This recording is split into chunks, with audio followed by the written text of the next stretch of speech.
Welcome students. 10th standard ஸ்டூடெண்ட்ஸுக்கு பார்த்தீங்கன்னா quarterly எக்ஸாமுக்கான டைம் டேபிள் அண்ட் சிலபஸ் இந்த வீடியோவில் பார்க்கலாம். 11th அண்ட் 12th ஸ்டூடெண்ட்ஸ் அப்புறம் எல்லா ஸ்டூடெண்ட்ஸ்க்குமே பார்த்தீங்கன்னா அடுத்தடுத்த வீடியோவில் உங்களுக்கான time table and syllabus and study plan எல்லாமே நான் கொடுக்குறேன். இந்த வீடியோவில் பார்த்தீங்கன்னா 10th ஸ்டாண்டர்டுக்கான டைம் டேபிள் அண்ட் சிலபஸ் பார்க்கலாம். டைம் டேபிள் பொறுத்த வரைக்கும் ஓரளவு எல்லா ஸ்டூடெண்ட்ஸுக்குமே இந்த டேட்டில் இருந்து தான் ஸ்டார்ட் ஆகும்.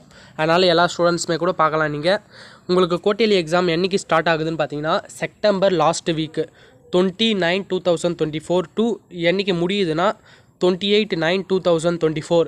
கவர்மெண்ட் வேணும் அஃபிஷியலாக டேட் சொல்லலை, சரிங்களா? இது பார்த்திங்கன்னா ஸ்கூல் கேலண்டர்னு ஒன்று வெளியிடுவாங்க. வருஷம் ஸ்கூல் கேலண்டர் வெளியிடுவாங்க. அந்த கேலண்டர் மூலயமா தான் உங்களுக்கு சனிக்கிழமை ஸ்கூல் வைக்கிறதா இல்லை அப்புறம் எந்தெந்த சனிக்கிழமை ஸ்கூல் வைக்கிறது அந்த கேலண்டர் படி தான் எல்லாமே முடிவு பண்ணுவாங்க, சரிங்களா? அரசு விடுமுறை எல்லாமே அந்த கேலண்டர் படி தான் முடிவு பண்ணுவாங்க. அந்த கேலண்டர் படி என்ன சொல்லியிருக்காங்கன்னு பார்த்தீங்கன்னா உங்களுக்கு 29/9/2024 28/9/2024 குள்ளே உங்களுக்கு குவார்ட்டர்லி எக்ஸாம் ஸ்டார்ட் ஆகும். 1 to 12th ஸ்டாண்டர்ட் எல்லாருக்குமே குவார்ட்டர்லி எக்ஸாம் ஸ்டார்ட் ஆகும்னு சொல்லியிருக்காங்க. ஃப்ரைடேலேருந்து சாட்டர்டே வரைக்கும் நடக்கும். இல்லை 10th ஸ்டாண்டர்டுக்கு பார்த்தீங்கன்னா அந்த டைமில் அப்போ பார்த்தீங்கன்னா உங்களுக்கு டைம் டேபிள் விடுவாங்க, சரிங்களா? ஒவ்வொரு சப்ஜெக்ட் என்றைக்கு நடக்கும்னு டைம் டேபிள் விடுவாங்க. அதை மறக்காமல் நம்ம சேனலில் அப்டேட் பண்ணுறோம். அதனால் மறக்காமல் நம்ம சேனலை சப்ஸ்கிரைப் பண்ணி வச்சுக்கோங்க. குவார்ட்டர்லி எக்ஸாம் ஹாலிடேஸ் பார்த்தீங்கன்னா உங்களுக்கு 4 நாள் தான் இந்த டைம் விடுறாங்க. என்றைக்குன்னு பார்த்தீங்கன்னா Sunday, Monday, Tuesday, Wednesday 4 days தான் விடுறாங்க எல்லாருக்குமே. அப்புறம் செகண்ட் டேர்ம் பார்த்தீங்கன்னா 3/10/2024 ஸ்டார்ட் ஆகுது. அப்போ நம்மளுக்கு செப்டம்பர் லாஸ்ட் வீக் தான் கன்ஃபார்ம். 3rd or 4th வீக்கில் கன்ஃபார்ம் நம்மளுக்கு குவார்ட்டர்லி எக்ஸாம் இருக்கும். இப்போ பாருங்கள், நம்ம 10th ஸ்டாண்டர்டுக்கான எல்லா சப்ஜெக்டோட சிலபஸை நம்ம இந்த வீடியோவில் நம்ம டீட்டெயிலாக பார்க்கலாம். இந்த பிடிஎஃப்க்கான லிங்க் நான் டிஸ்கிரிப்ஷனில் தரேன், டவுன்லோட் பண்ணிக்கோங்க.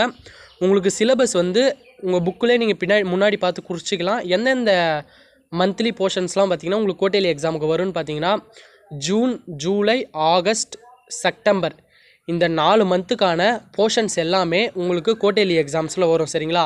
ஓரளவு பாதி அளவு கவர் ஆகிற மாரி தான் உங்களுக்கு குவார்ட்டர்லி எக்ஸாமுக்கு ஏன்னா வந்துடும். ஏன்னா நெக்ஸ்ட்டு ஆஃப் இயர்லிக்கு நீங்கள் ஃபுல் போர்ஷன் எழுதுவீங்க.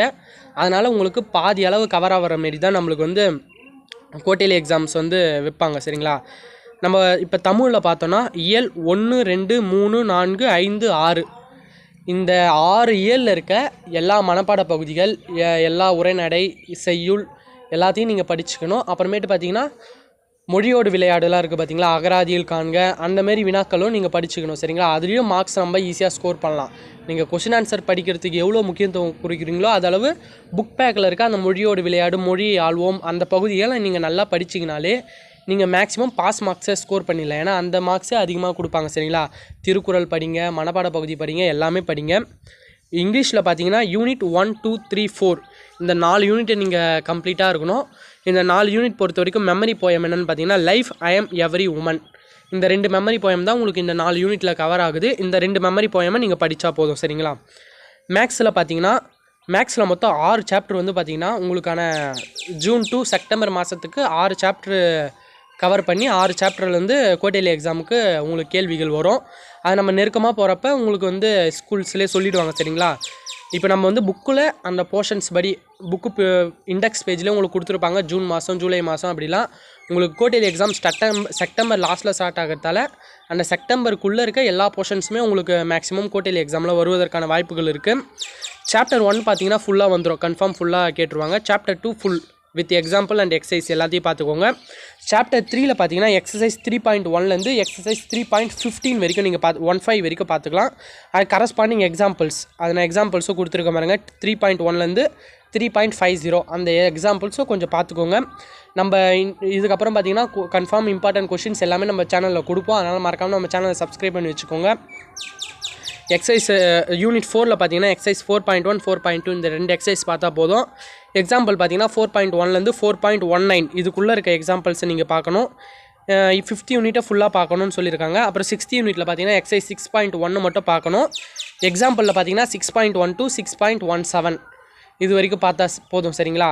இதில் எதனா ஒரு சேஞ்ச் வர வாய்ப்பு இருக்குது. இப்போ 6th யூனிட் இல்லாமல் கூட இருக்கலாம், சரிங்களா? ஆனால் மேக்ஸிமம் இது கன்ஃபார்மாக இந்த பேட்டர்ன் படி தான் உங்களுக்கு சிலபஸ் கன்ஃபார்ம் நான் கொடுத்துருக்க சிலபஸ் எல்லாமே வருவதற்கான வாய்ப்புகள் நிறைய இருக்குது, சரிங்களா? அதனால் இதில் பாதியை நீங்கள் கவர் பண்ண பாருங்கள். உங்கள் தினைக்கும் நீங்கள் உங்கள் டீச்சர்ஸ் நடத்துறத படிச்சுட்டே வந்துடுங்க, சரிங்களா? அவங்க போர்ஷனை முடிக்கலைனா கூட உங்கள் நம்ம இதிலேருந்து ஃபுல்லாக படிச்சிட்டாலே நம்ம இதை அட்டன் பண்ணுற மாரி நம்மளுக்கு வந்துடணும் சரிங்களா. ஏன்னா மேக்ஸ்லாம் 6 யூனிட்ஸ் இருக்குது. அது ஒரு ஸ்கூல்ஸில் முடிப்பாங்க, இல்லை 6th யூனிட் முடிக்காமலும் குவார்ட்டர்லி எக்ஸாம் முடிஞ்சிட்ட பிறகு முடிச்சுக்கலான்னு பார்ப்பாங்க. அதனால் அதுக்கு முன்னாடி இருக்கிற போர்ஷன்ஸ்லாம் நம்ம தெளிவாக படிச்சுக்கணும். நீங்கள் குவார்ட்டர்லி எக்ஸாம் படிச்சிங்கன்னா உங்களுக்கு ஹாஃப் இயர்லி எக்ஸாமுக்கு கன்ஃபார்ம் ஈஸியாக இருக்கும்ப்பா. அப்புறம் ரிவிஷன் எல்லாத்துக்குமே நம்மளுக்கு ரொம்ப ஈஸியாக இருக்கும். ஓகே ஸ்டூடெண்ட்ஸ், சயின்ஸுக்கு பொறுத்த வரைக்கும் சயின்ஸில் பார்த்திங்கன்னா நமக்கு வந்து நிறைய யூனிட்ஸ் இருக்குது. அதனால தான் நம்மளுக்கு பார்த்திங்கன்னா 14 யூனிட்ஸ் இந்த குவார்ட்டர்லி எக்ஸாமுக்கான போர்ஷன்ஸாக இருக்குது. 1, 2, 3, 4 இந்த 4 லெசன் பார்த்திங்கன்னா ஃபிசிக்ஸ் பார்ட்லேருந்து வரும். அப்புறம் 7, 8, 9 இது கெமிஸ்ட்ரி பகுதியிலேருந்து வரும். அப்புறம் 12, 13, 14, 15, 16, 17, 18 பயாலஜி, அதில் பாட்னி அண்ட் ஜுவாலஜி ரெண்டுமே கலந்து பயாலஜின்னு இருக்கும், அந்த பகுதியிலேருந்து வரும் சரிங்களா. மொத்தம் 14 யூனிட்ஸ் நீங்கள் படிக்கிற மாரி இருக்கும் சயின்ஸில். சோஷியல் சயின்ஸில் பொறுத்த வரைக்கும் 16 யூனிட்ஸ் படிக்கிற மாரி இருக்கும். ஹிஸ்ட்ரியில் பார்த்தீங்கன்னா 1, 2, 3, 4, 5 ஃபஸ்ட்டு 5 லெசன்ஸ் படிங்க. ஜாகிரஃபிலும் ஃபஸ்ட்டு 5 லெசன்ஸ் படிங்க. சிவிக்ஸில் ஃபஸ்ட்டு 3 லெசன்ஸ் படிங்க. எக்கனாமிக்ஸில் ஃபஸ்ட்டு 3 லெசன்ஸ் படிங்க.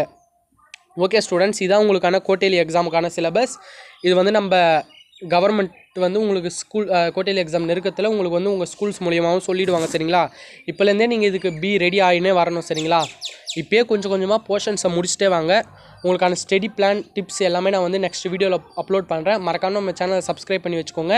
இம்பார்ட்டன்ட் கொஷின்ஸ் எல்லாமே நம்ம சேனலில் அப்லோட் பண்ணுவோம். மறக்காமல் நம்ம சேனலை சப்ஸ்கிரைப் பண்ணி வச்சுக்கோங்க. Okay students, thank you.